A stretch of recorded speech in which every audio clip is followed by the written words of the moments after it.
وَقُلِ اعْمَلُوا فَسَيَرَى اللَّهُ عَمَلَكُمْ وَرَسُولُهُ وَالْمُؤْمِنُونَ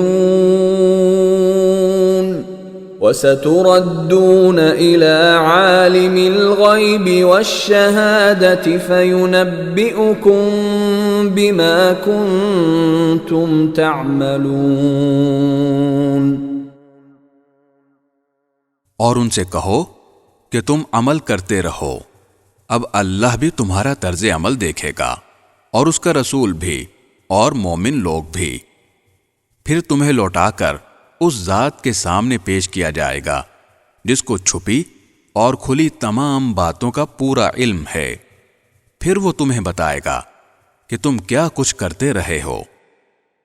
وَآخَرُونَ مُرْجَوْنَ لِأَمْرِ اللَّهِ إِمَّا يُعَذِّبُهُمْ وَإِمَّا يَتُوبُ عَلَيْهِمْ وَاللَّهُ عَلِيمٌ حَكِيمٌ۔